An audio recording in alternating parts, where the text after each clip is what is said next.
দেশে প্রথমবারের মতো সমুদ্রপথে চট্টগ্রাম সন্দ্বীপ ফেরি চলাচল শুরু হয়েছে। সোমবার সকালে সীতাকুণ্ডের বাঁশবাড়িয়া ঘাটে নৌ পরিবহন মন্ত্রণালয় এবং শ্রম ও কর্মসংস্থান মন্ত্রণালয়ের উপদেষ্টা ব্রিগেডিয়ার জেনারেল অবসরপ্রাপ্ত doctor M Sakhawat Hossain ferry service উদ্বোধন করেন।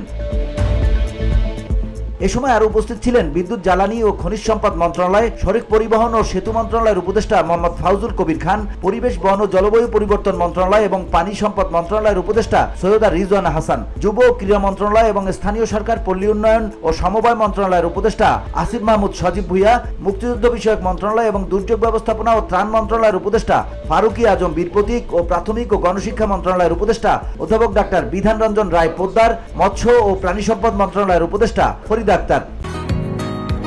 বসুন্ধরা, উত্তরা, বনশ্রী, কুড়িল ও বাড্ডা সহ রাজধানীর বিভিন্ন স্থানে অভিজাত ও অত্যাধুনিক মানের ফ্ল্যাট কেনার এক নির্ভরযোগ্য প্রতিষ্ঠান pleasant properties limited.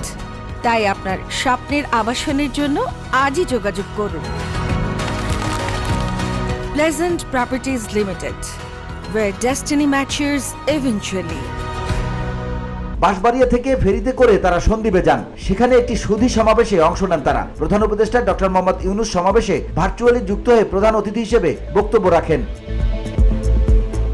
VOD Bangla news desk.